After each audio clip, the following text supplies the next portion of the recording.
ನಮ್ಮಲ್ಲಿ ಕೆಲವು variety plants ಇರುತ್ತೆ. ಸಮ್ಮರಲ್ಲಿ ಎಷ್ಟೇ ಬಿಸಿಲಿದ್ರು ಎಷ್ಟೇ ಹೀಟ್ ಇದ್ರೂ ಅದರ ಎಲೆಗಳು ಮಾತ್ರ ಲಶ್ ಗ್ರೀನ್ ಆಗಿ ಹೆಲ್ದಿಯಾಗಿರುತ್ತೆ. ಆ ರೀತಿ ಪ್ಲ್ಯಾಂಟ್ಸಲ್ಲಿ ಇದು ಕೂಡ ಒಂದು. ಇದರ ಹೆಸರು ಫಾಕ್ಸ್ಟೇಲ್ ಫರ್ನ್ ಅಂತ. ಈ ಫಾಕ್ಸ್ಟೇಲ್ ಫರ್ನ್ ಆಸ್ಪರ್ಗಸ್ ಫ್ಯಾಮಿಲಿಗೆ ಸೇರುತ್ತೆ. ಆಸ್ಪರ್ಗಸ್ ಫ್ಯಾಮಿಲಿ ಫರ್ನ್ಸ್ನ ಕೆಲವು ವೆರೈಟೀಸ್ನ ನನ್ನ ವಿಡಿಯೋಸಲ್ಲಿ ನಾನು ತೋರಿಸಿದ್ದೀನಿ. ಆ ಎಲ್ಲ ವೆರೈಟೀಸ್ಗಿಂತ ಈ ಫಾಕ್ಸ್ಟೇಲ್ ಫರ್ನ್ ಇದೆಯಲ್ಲ, ಇದು ತುಂಬ ಬ್ಯೂಟಿಫುಲ್ ಆಗಿರುತ್ತೆ. ಫಾಕ್ಸ್ಟೇಲ್ ಇದೇ ರೀತಿ ಬುಷಿಯಾಗಿರುತ್ತಂತೆ, ಹಾಗಾಗಿ ಆ ಹೆಸರು ಬಂದಿರಬಹುದು ಅಂತ ಹೇಳ್ತಾರೆ. ಇದನ್ನು ಟಚ್ ಮಾಡಿದರೆ ಕೈಗೆ ತುಂಬ ಚೆನ್ನಾಗಿ ಬುಷಿಯಾಗಿ ಸಿಗುತ್ತೆ. ಫರ್ನ್ಸಲ್ಲಿ ಇದು ಫಾಕ್ಸ್ಟೇಲ್ ವೆರೈಟಿ. ಆರ್ಕಿಡಲ್ಲಿ ಕೂಡ ಫಾಕ್ಸ್ಟೇಲ್ ವೆರೈಟಿ ಇದೆ, ಅದನ್ನು ಕೂಡ ನಾನು ವಿಡಿಯೋನಲ್ಲಿ ತೋರಿಸಿದ್ದೀನಿ. ಪಾಮ್ ಟ್ರೀನಲ್ಲಿ ಕೂಡ ಒಂದು ಫಾಕ್ಸ್ಟೇಲ್ ವೆರೈಟಿ ಬರುತ್ತಂತೆ, ಹಾಗೆ ಲಿಲ್ಲೀಸಲ್ಲಿ ಕೂಡ ಒಂದು ಫಾಕ್ಸ್ಟೇಲ್ ವೆರೈಟಿ ಬರುತ್ತಂತೆ. ಈ ಗಿಡಕ್ಕೆ ಬಿಸಿಲು ಕೂಡ ಬೇಕು, ಹ್ಯುಮಿಡಿಟಿನೂ ಬೇಕು. ಅರ್ಧ ದಿನ ಬಿಸಿಲು, ಅರ್ಧ ದಿನ ನೆರಳಿರಬೇಕು. ಪೂರ್ತಿ ಬಿಸಿಲಿದ್ರೂ ಕೂಡ ಎಲೆಗಳೆಲ್ಲ ಒಣಗೋಗುತ್ತೆ, ಪೂರ್ತಿ ನೆರಳಿದ್ರೂ ಎಲೆಗಳೆಲ್ಲ ಎಲ್ಲೋ ಆಗುತ್ತೆ. ತುಂಬ ಈಸಿ ಕೇರ್ ಪ್ಲ್ಯಾಂಟ್ ಇದು. ಇದರಲ್ಲಿ ಮಾಡಬೇಕಾಗಿರೋದು ಒಂದೇ ಕೆಲಸ ಯಾವುದು ಅಂತ ಅಂದರೆ, ಇದರ ಎಲೆ ನೋಡಿ ಈ ರೀತಿ ಒಣಗಿದಾಗ ಆಗುತ್ತೆ, ಬ್ರೌನ್ ಆಗಿರುತ್ತೆ. ಈ ರೀತಿ ಆದಾಗ ಇದನ್ನು ಕಟ್ ಮಾಡಿ ತೆಗೆಯೋದು. ಅದು ಕೂಡ ಯಾವಾಗಲೂ ಈ ರೀತಿ ಆಗಲ್ಲ, ತುಂಬ ದಿನಕ್ಕೊಂದೊಂದು ಸಲ ಈ ರೀತಿ ಆಗುತ್ತೆ. ಹೀಗಾದಾಗ ಇದನ್ನು ಈ ಎಲೆನ ಕಟ್ ಮಾಡಿಬಿಟ್ಟು ತೆಗಿಬೇಕು. ಸಮ್ಮರಲ್ಲಿ ಸ್ವಲ್ಪ ಜಾಸ್ತಿ ಈ ರೀತಿ ಎಲೆಗಳು ಬ್ರೌನ್ ಆಗ್ತಾ ಇರುತ್ತೆ, ಬೇರೆ ಟೈಮಲ್ಲಿ ಆಗಲ್ಲ. ಮಳೆಗಾಲದಲ್ಲಿ ಇದರ ಎಲೆಗಳು ನೋಡೋಕ್ಕೆ ತುಂಬ ಚೆನ್ನಾಗಿರುತ್ತೆ, ಲಶ್ ಗ್ರೀನ್ ಆಗಿರುತ್ತೆ ಯಾವಾಗಲೂ. ಈ ಗಿಡದ ಎಲೆಗಳು 2 ಫೀಟ್ ಅಷ್ಟು ಉದ್ದ ಬೆಳೆಯುತ್ತೆ. ಇವಾಗ ಇಲ್ಲಿ ತೋರಿಸ್ತಾ ಇದ್ದೀನಲ್ಲ, ಇದಕ್ಕಿಂತ ಇನ್ನೊಂದು ಸ್ವಲ್ಪ ಉದ್ದ ಇರುತ್ತೆ. ನನ್ನ ಹತ್ರ ಇವೆರಡು ಪಾಟಲ್ಲಿರೋ ಅಂಥ ಗಿಡಗಳು ಎರಡೂ ಕೂಡ ರೂಟ್ ಬೌಂಡ್ ಆಗಿತ್ತು. ಅದು ಯಾವ ರೀತಿ ರೂಟ್ ಬೌಂಡ್ ಆಗಿತ್ತು ಅಂತ ನಾನು ಹೋಗ್ತಾ ತೋರಿಸ್ತೀನಿ. ಇವಾಗ ನಾನು ಇವೆರಡೂ ಗಿಡಗಳನ್ನ ರೀಪಾಟಿಂಗ್ ಮಾಡ್ಕೊಳ್ತೀನಿ. ಈ ಪ್ಲ್ಯಾಂಟ್ ಬೆಳೆಯೋದಕ್ಕೆ 12 ಇಂಚಸ್ ಪಾಟ್ ಆದರೂ ತೊಗೋಬೇಕು. ತುಂಬ ಚಿಕ್ಕ ಗಿಡ ಆಗಿದ್ರೆ 8 ಇಂಚಸ್ ತೊಗೋಬೋದು. ನಾನು ತಗೊಂಡಿರೋ ಇವೆರಡೂ ಪಾಟ್ಗಳು 12 ಇಂಚಸ್ ಪಾಟ್ಗಳು. ಯಾಕೆ ಅಂದರೆ ಇದು ತುಂಬ ಬೇಗ ಬುಷಿಯಾಗಿ ಬೆಳೆಯುತ್ತೆ, ಹಾಗಾಗಿ ದೊಡ್ಡ ಪಾಟಲ್ಲಿದ್ದರೆ ಮಾತ್ರ ಇದು ನೋಡೋಕ್ಕೆ ಚೆನ್ನಾಗಿ ಕಾಣಿಸುತ್ತೆ. ರೀಪಾಟಿಂಗ್ ಮಾಡೋಕ್ಕೆ ಮುಂಚೆ ಫಸ್ಟು ಈ ಪಾಟನ್ನ ಕ್ಲೀನ್ ಮಾಡ್ಕೋಬೇಕು. ಇದರಲ್ಲಿ ಹುಲ್ಲುಗಳಿತ್ತು, ಹುಲ್ಲಿನ ರೀತಿ ಕಳೆ ಬಂದಿತ್ತು, ಅದನ್ನೆಲ್ಲ ನಾನು ಫಸ್ಟು ಕ್ಲೀನ್ ಮಾಡ್ಕೊಳ್ತಾ ಇದ್ದೀನಿ. ಆಮೇಲೆ ಒಣಗಿರೋ ಎಲೆಗಳಿರುತ್ತೆ, ಅದನ್ನೆಲ್ಲ ಕಟ್ ಮಾಡಿ ತೆಗಿಬೇಕು. ಹೀಗೆ ಫಸ್ಟು ಆ ಪಾಟಲ್ಲಿ ಎಲ್ಲ ಕಳೆ ಹಾಗೆ ಒಣಗಿರೋ ಕಡ್ಡಿಗಳನ್ನೆಲ್ಲ ಕ್ಲೀನ್ ಮಾಡ್ಕೋಬೇಕು. ಇದರ ಬೇರುಗಳು ತುಂಬ ಗಟ್ಟಿ ಇರುತ್ತೆ, ಟ್ಯೂಬರ್ಸ್ ರೀತಿ ಇರುತ್ತೆ. ಸ್ಪೈಡರ್ ಪ್ಲ್ಯಾಂಟಲ್ಲಿ ಯಾವ ರೀತಿ ಇರುತ್ತೆ ಅದೇ ರೀತಿ ಇರುತ್ತೆ. ಆಸ್ಪರ್ಗಸ್ ವೆರೈಟೀಸಲ್ಲಿ ಸಾಮಾನ್ಯವಾಗಿ ಬೇರುಗಳು ತುಂಬ ಗಟ್ಟಿ ಇರುತ್ತೆ, ಮಣ್ಣಿಗೆ ತುಂಬ ಗಟ್ಟಿಯಾಗಿ ಹಿಡ್ಕೊಂಡಿರುತ್ತೆ. ನಾವು ಹಾಗಾಗಿ ಕೀಳಕ್ಕೆ ಹೋದರೆ ಅಷ್ಟು ಈಸಿಯಾಗಿ ಬರಲ್ಲ.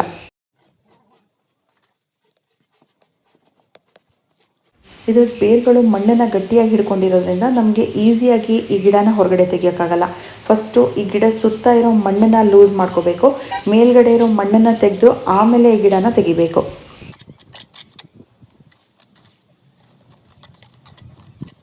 ಈ ಪಾಟ್ಗಳಿಗೆ ಈ ಗಿಡಗಳನ್ನ ಹಾಕಿ ನಾನು 1.5 ವರ್ಷ ಆಗಿತ್ತು. ಇವಾಗ ಮಳೆಗಾಲ ಶುರುವಾಗಿರೋದ್ರಿಂದ ಇವಾಗ ಕರೆಕ್ಟ್ ಟೈಮ್ ಅಂತ ಅಂದ್ಕೊಂಡೆ, ಹಾಗಾಗಿ ನಾನು ಇದನ್ನ ರಿಪೋರ್ಟಿಂಗ್ ಮಾಡ್ತಾಯಿದ್ದೀನಿ. ಆ ಗಿಡ ಪೂರ್ತಿ ರೂಟ್ ಬೌಂಡ್ ಆಗಿದ್ರೆ ಈ ರೀತಿ ನೋಡಿ ಪೂರ್ತಿ ಮಣ್ಣಿನ ಸಮೇತ ಬೇರುಗಳು ಕೂಡ ಹೊರಗಡೆ ಬರುತ್ತೆ, ಒಂದೇ ಸಲ ಈಸಿಯಾಗಿ ಹೊರಗಡೆ ಬರುತ್ತೆ. ಈ ಪಾಟಲ್ಲಿ ನೋಡಿ ಪೂರ್ತಿ ರೂಟ್ ಬೌಂಡ್ ಆಗಿ ಆ ಪಾಟಲ್ಲಿ ಬೆಳೆಯೋಕ್ಕೆ ಜಾಗ ಇಲ್ದೇ ಡ್ರೈನೇಜ್ ಹೋಲ್ ಮುಖಾಂತರ ಆ ಬೇರುಗಳು ಹೊರಗಡೆ ಬಂದಿದೆ. ಎಲ್ಲ ಪಾಟ್ಗಳಲ್ಲೂ ಈ ರೀತಿ ಆಗಲ್ಲ, ಡ್ರೈನೇಜ್ ಹೋಲ್ ಮುಖಾಂತರ ಹೊರಗಡೆ ಬರಲ್ಲ. ಆ ಪಾಟಿನ ತಳದಲ್ಲೇ ಹಾಗೆ ಸುತ್ತಕೊಂಡಾಗೆ ಬೆಳೆದಿರುತ್ತೆ.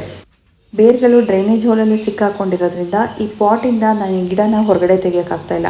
ಹಾಗಾಗಿ ಬೇರಿನ ಅಲ್ಲಿಗೆ ಕಟ್ ಮಾಡಿಬಿಟ್ಟು ಆಮೇಲೆ ತೆಗಿತೀನಿ, ಆವಾಗ ಈಸಿಯಾಗಿ ಬರುತ್ತೆ. ಮಣ್ಣಿನ ಪಾಟ್ ಏನಾದರೂ ಆಗಿದ್ದರೆ ಬೇರುಗಳು ಇಷ್ಟೊಂದು ಕವರ್ ಮಾಡಿಕೊಂಡು ರೂಟ್ ಬೌಂಡ್ ಆಗಿದ್ದರೆ ಇಷ್ಟರೊಳಗೆ ಆ ಪಾಟ್ ಒಡೆದೇ ಹೋಗಿರ್ತಾ ಇತ್ತು.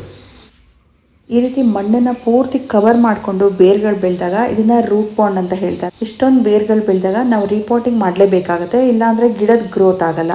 ಇದ್ರದ್ದು ಬೇರುಗಳು ಮತ್ತು ಮಣ್ಣು ಎಷ್ಟು ಗಟ್ಟಿ ಇರುತ್ತೆ ಅಂತಂದರೆ ಇನ್ನು ನೋಡೋಕ್ಕೆ ಕಾಣೋ ಅಷ್ಟು ಈಸಿ ಅಲ್ವೇ ಅಲ್ಲ. ನಾನು ಹಾಗಾಗಿ ಒಂದು ದೊಡ್ಡ ಕತ್ತಿನೇ ತಗೊಂಡು ಅದರಲ್ಲಿ ಕಟ್ ಮಾಡಿ ತೆಗಿತಾ ಇದ್ದೀನಿ. ತುಂಬ ಗಟ್ಟಿ ಇರುತ್ತೆ, ತುಂಬ ಟೈಮ್ ಬೇಕಾಗುತ್ತೆ, ತುಂಬ ಪೇಷನ್ಸ್ ಕೂಡ ಬೇಕಾಗುತ್ತೆ. ಹಾಗಾಗಿ ನಾನು ಇದನ್ನು ಫಾಸ್ಟ್ ಫಾರ್ವರ್ಡ್ ಮಾಡಿ ತೋರಿಸ್ತಾ ಇದ್ದೀನಿ.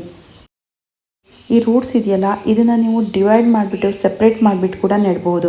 1 ಗಿಡ ಅಥವಾ 2 ಗಿಡ ನೀವು ಸೆಪ್ರೇಟ್ ಚಿಕ್ಕ ಚಿಕ್ಕ ಪಾಟ್ಗಳಲ್ಲಿ ಹಾಕೋಬೇಕು ಅಂತಂದರೆ ಸೆಪ್ರೇಟ್ ಮಾಡಿಬಿಟ್ಟು ಕೂಡ ನೆಡ್ಬೋದು. ಆದರೆ ನಾನು ಈ ಗಿಡಗಳಲ್ಲಿ ಡಿವೈಡ್ ಮಾಡ್ತಾ ಇಲ್ಲ, ನನಗೆ ಪೂರ್ತಿ ಬುಷಿಯಾಗಿರೋ ಗಿಡನೇ ಬೇಕು.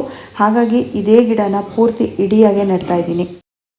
ಇದರಲ್ಲಿ 1-2 ಗಿಡ ಮಾತ್ರ ಬೇಕಾಗಿದ್ದರೆ ಆವಾಗ ಈ ರೀತಿ ಇಡೀ ಪಾಟನ್ನೇ ಖಾಲಿ ಮಾಡಬೇಕಾಗಿಲ್ಲ, ಇಡೀ ಪಾಟಲ್ಲಿರೋ ಮಣ್ಣನ್ನು ತೆಗೆದು ರೀಪಾಟಿಂಗ್ ಮಾಡಬೇಕಾಗಿಲ್ಲ. ನೀವು ಪಾಟಲ್ಲಿ ಇದ್ದ ಹಾಗೇ ಸೈಡಲ್ಲಿರೋ ಮಣ್ಣನ್ನು ಮಾತ್ರ ತೆಗೆದುಬಿಟ್ಟು 1-2 ಗಿಡನ ನೀವು ಸೆಪ್ರೇಟಾಗಿ ತೆಕ್ಕೋಬೋದು. ಈ ಗಿಡದ ಬೇರುಗಳನ್ನ ಇವಾಗ ನಾನು ಪೂರ್ತಿ ಪ್ರೂನಿಂಗ್ ಮಾಡಿದ್ದೀನಿ. ಈ ರೀತಿ ಟ್ಯೂಬರ್ಸ್ ರೀತಿ ಇರೋವಂಥ ಬೇರಿನ ಗಿಡಗಳಲ್ಲಿ ನೀರು ಮತ್ತು ಫುಡ್ಡನ್ನು ಈ ಗಿಡಗಳು ಇದರಲ್ಲಿ ಸ್ಟೋರ್ ಮಾಡ್ಕೊಂಡಿರುತ್ತೆ. ಹಾಗಾಗಿ ಈ ರೀತಿ ಗಿಡಗಳಿಗೆ ನಾವು ಆಗಾಗ ಫರ್ಟಿಲೈಸರ್ ಹಾಕಬೇಕಾಗಿಲ್ಲ. ನೀರು ಕೂಡ ಒಂದು 2-3 ದಿನ ಹಾಕದೆ ಹೋದರೂ ಈ ಗಿಡಗಳು ಸರ್ವೈವ್ ಆಗುತ್ತೆ. ಈ ಮಣ್ಣಲ್ಲಿ ಬೇರುಗಳೇ ತುಂಬ ಜಾಸ್ತಿ ಇರೋದ್ರಿಂದ ಈ ಮಣ್ಣನ್ನು ನಾವು ರೀಯೂಸ್ ಮಾಡ್ಕೊಳಕ್ಕಾಗಲ್ಲ. ಕೆಲವು ಗಿಡಗಳ ಮಣ್ಣನ್ನು ರೀಯೂಸ್ ಮಾಡ್ಕೋಬೋದು. ತುಂಬ ಬೇರುಗಳು ಬೆಳೆದಿರಲ್ಲ, ರೂಟ್ ಬೌಂಡ್ ಆಗಿರಲ್ವಲ್ಲ, ಅಂಥ ಗಿಡಗಳ ಮಣ್ಣು ಚೆನ್ನಾಗೇ ಇದ್ದರೆ ಅದನ್ನು ರೀಯೂಸ್ ಮಾಡ್ಕೋಬೋದು. ಈ ಗಿಡಗಳನ್ನ ರಿಪೋರ್ಟಿಂಗ್ ಮಾಡೋದಕ್ಕೆ ನಾನು ಫ್ರೆಶ್ ಇರೋ ಮಣ್ಣನ್ನೇ ತೊಗೊಂಡಿದ್ದೀನಿ. ಈ ಸಲ ನಾನು ಕೆಂಪು ಮಣ್ಣನ್ನು ತೊಗೊಂಡಿದ್ದೀನಿ. ನಾನು ಪ್ರತಿ ಸಲ ರಿಪೋರ್ಟಿಂಗ್ ಮಾಡಬೇಕಾದ್ರೆ ಕಪ್ಪು ಮಣ್ಣನ್ನು ತೊಗೊಳ್ತಾ ಇದ್ದೆ. ಕಾಂಪೋಸ್ಟ್ ಮತ್ತು ಮಣ್ಣು ಒಂದೇ ಕಲರ್ ಇರ್ತಾಯಿತ್ತು. ಈ ಸಲ ನಾನು ಕೆಂಪು ಮಣ್ಣನ್ನು ತೊಗೊಂಡಿದ್ದೀನಿ. ಯಾವ ಮಣ್ಣನ್ನು ಬೇಕಾದರೂ ತೊಗೋಬೋದು. ನಿಮ್ಮ ಏರಿಯಾದಲ್ಲಿ ಯಾವ ಮಣ್ಣು ಸಿಗುತ್ತೆ, ಕಪ್ಪು ಮಣ್ಣು ಅಥವಾ ಕೆಂಪು ಮಣ್ಣು ಯಾವ್ದು ಬೇಕಾದರೂ ನೀವು ತೊಗೋಬೋದು. ಆದರೆ ಆದಷ್ಟು ಕ್ಲೀನ್ ಇರಬೇಕು. ತುಂಬ ದೊಡ್ಡ ದೊಡ್ಡ ಕಲ್ಲುಗಳಿರಬಾರ್ದು, ಗ್ಲಾಸ್ ಪೀಸ್ ಇರಬಾರ್ದು, ಪ್ಲಾಸ್ಟಿಕ್ ಮತ್ತು ಪೇಪರ್ ಇರಬಾರ್ದು. ಪಾಟಿಂಗ್ ಸಿಂಪಲ್ ಆಗಿ ತೊಗೋಬೋದು. ನಾನು ಇದಕ್ಕೆ ಮರಳು, ಕೋಕೋಪಿಟ್, ಮಣ್ಣು ಮತ್ತು ಕಾಂಪೋಸ್ಟ್ ಈ 4 ಈಕ್ವಲ್ ಆಗಿ ತೊಗೊಂಡಿದ್ದೀನಿ. ಈ ಗಿಡಕ್ಕೆ ಫರ್ಟಿಲೈಸರ್ ಜಾಸ್ತಿ ಬೇಕಾಗಿಲ್ಲ. ವರ್ಷದಲ್ಲಿ 2 ಸಲ ಅಥವಾ 3 ಸಲ ಹಾಕಿದರೆ ಸಾಕು. ನಾನು ಇದಕ್ಕೆ ಲಿಕ್ವಿಡ್ ಫರ್ಟಿಲೈಸರ್ನೇ ಹೆಚ್ಚಾಗಿ ಹಾಕ್ತೀನಿ.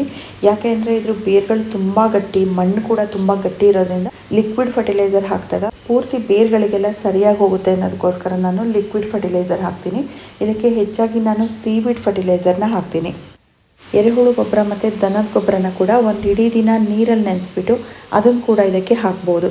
ಕೆಮಿಕಲ್ ಫರ್ಟಿಲೈಸರ್ ಹಾಕೋರು NPK ಹಾಕ್ಬೋದು. ಅರ್ಧ ಸ್ಪೂನ್ NPKನ 1 ಲೀಟ್ರ್ ನೀರಲ್ಲಿ ಕರಗಿಸ್ಬಿಟ್ಟು ಹಾಕಬಹುದು.